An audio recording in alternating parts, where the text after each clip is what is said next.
Hi there, I'm Deborah and I'm studying for my NASP CPT certification, 7th edition. I'll be taking the test in September, so I'll let you know how these mnemonic devices go.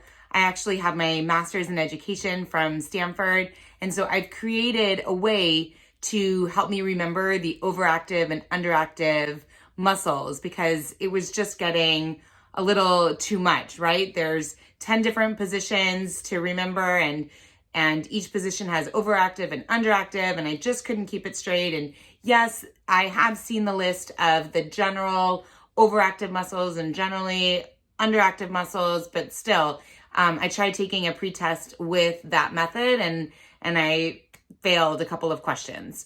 So if you're just here for the mnemonic devices, I'm gonna write the time right below. You can jump in the video to this particular time, but if you want an explanation of what this mnemonic device is, I'm going to tell you that now. So I've basically made up 20 sentences by taking the first letter or first couple of letters of the muscle group that I'm trying to remember that goes with overactive or underactive. These sentences are not perfect. They make sense in my brain. Mnemonic devices are best if you make them up potentially, or if you somehow associate or can relate to them. The best way is to really visualize these sentences. The wackier they are, the better. The more you can say them out loud, the more likely you are to remember them. Hence, I'm making this video actually for myself. If you come up with a better sentence, a more creative sentence, a different sentence, please write it in the comments below using this format, and then we can all share and benefit from other people's creative ideas. And making these sentences was a little challenging because the reality is we were only dealing with so many different consonants and vowels, right? We weren't dealing with all the muscles in our body. NASP just really focused in on the glutes and the gastrocnemius and the hip flexors, and they actually all had very similar letters, lots of G's and H's and A's, and sometimes it was abdominals and sometimes it was adductors. So I tried to make my mnemonic devices more as specific as possible. So my goal is to be able to ramble off the 10 different positions and be able to say overactive, underactive. For example, plus planus, overactive, these are the muscles. Plus planus, underactive, these are the muscles. Lower crossed, overactive. Lower crossed, underactive. I mean, boom, boom, boom, boom, boom, until backwards and forwards. And please note, yes, in the test, I've been warned that they don't use the terms overactive and underactive necessarily. So remember, stretched means that the muscle is tight and therefore overactive, or if it is in need of strengthening, then it is underactive. So sentence number 1, plus planus, overactive. So I took P and O for my mind for plus planus. I just made it one letter P, and O for overactive. P-O, I turned it into PinOchio, P-O, PinOchio, gallops home adding. PinOchio, gallops home adding will help me remember. G stands for gastrocnemius and the soleus complex, and they might use the word calves, but I know that. So gastrocnemius, homes, H, hip flexors, and adding stands for the adductor complex, the inner thigh. So PinOchio, gallops home adding. I can picture Pinocchio. I can picture him galloping and adding 1 + 1, 2 + 2, 3 + 3. I can picture that. And that's really helping me internalize this mnemonic device. So plus planus, overactive, PinOchio, gallops home adding. Plus planus, underactive, my sentence is, so I have P and then U for plus planus, underactive. PU Tom glees. I don't get it. It doesn't make sense, but it's connecting in my mind. PU, like something smells. Tom glees, because maybe he really likes the smell of the stinky thing. PU, Tom glees. So Tom glees Tom is for tibialis, the anterior and the posterior tibialis, or the shin muscles. And glees is GL, gluteus, maximus. Looks like I forgot lower cross overactive. So I took the letters LC, lower crossed, LCO, lower crossed, overactive. So to me, that was like look over. And then I have hiLs, hip flexors, lumbar extensors. Lower crossed underactive, I turned that into LU, lower crossed underactive. LU, I turned it into the name LU, Lu's glossary abducted ham. So this glossary went, Lu's glossary went and abducted ham, like from a store or something. Lu's glossary abducted ham is Lu's glossary GL, gluteus maximus and medius, Lu's glossary GL, abducted, abdominals, hamstrings. Then we have forward trunk lean overactive. I took that and I shortened it to TL, trunk lean overactive, TLO. So somehow in my mind that got turned into two little odd horses go run. Two little odd horses go run. So TO would be trunk lean overactive.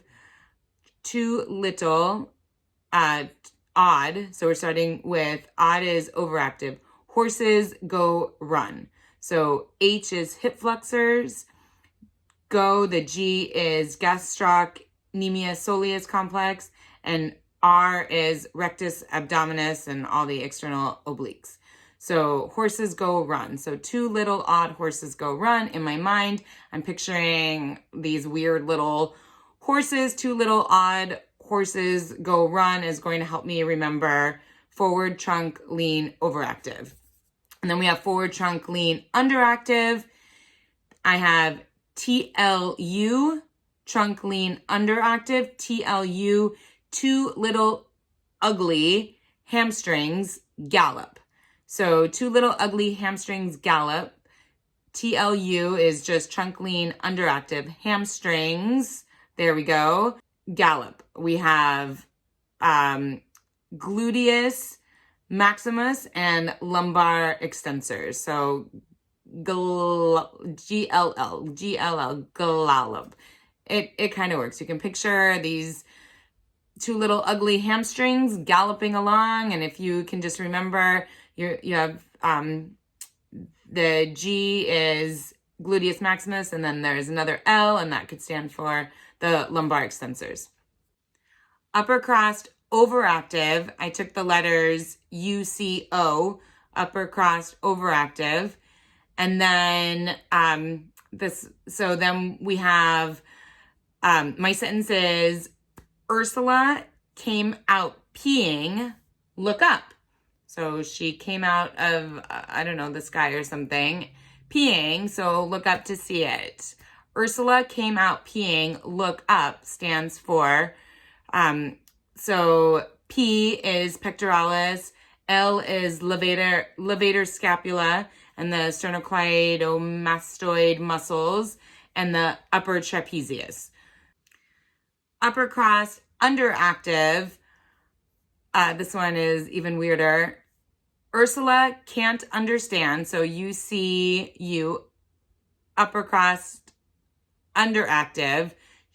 Ursula can't understand, in my mind I say military coffee, even though that's not right. So there's this lady named Ursula, and she just doesn't understand military coffee.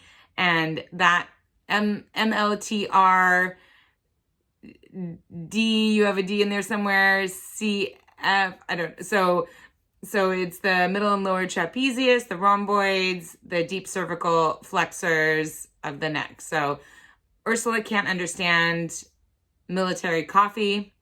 Couple more. Feet turned out, overactive. FTO, feet turned out, overactive. FTO, ham. I just think FTO and then OG ham, like original gangster ham, FGO ham. We have the gastrocnemius soleus complex and the hamstring complex. Feet turned out, underactive. My sentence is, fun times, you tasting glue. It's just fun times when you are tasting glue.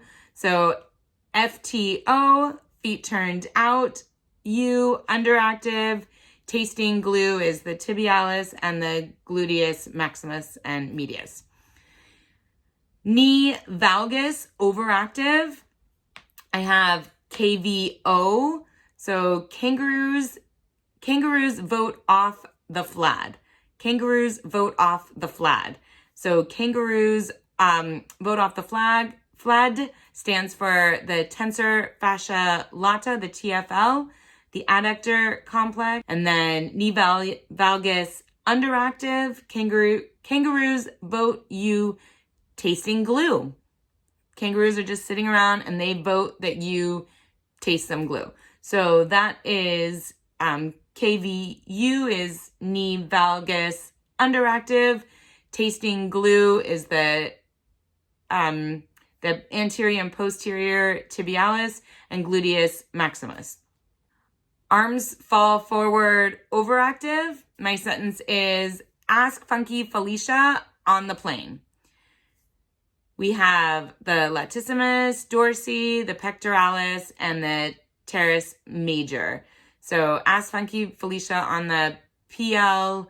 The is the teres major, and then the PL is pectoralis, and then the L is latissimus dorsi.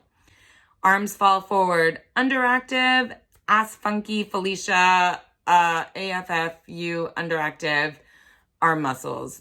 I didn't, this one just, all the arm muscles, throw it at me. I'm just hoping that they're going to choose on the test one of the choices that are arm muscles, and then I'll figure it out. But we have the middle and lower trapezius. So, I mean, it's back, it's upper body muscles.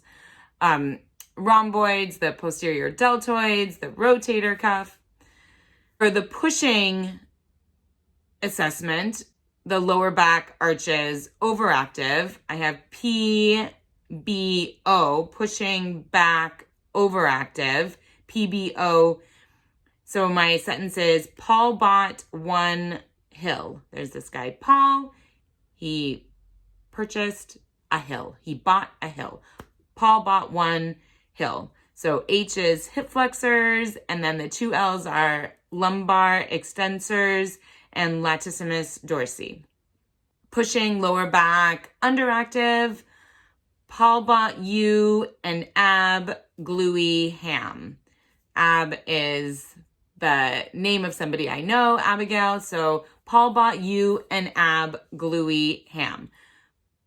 PBU is pushing back underactive, abdominals, gluey, GL, gluteus maximus, hamstring complex. Pushing shoulder elevation overactive. This I think of the word salute and SOL, shoulder overactive. And then we have LUT, salute, spelt wrong, I get it. The levator scapula and the upper trapezius. Pushing shoulder elevation underactive.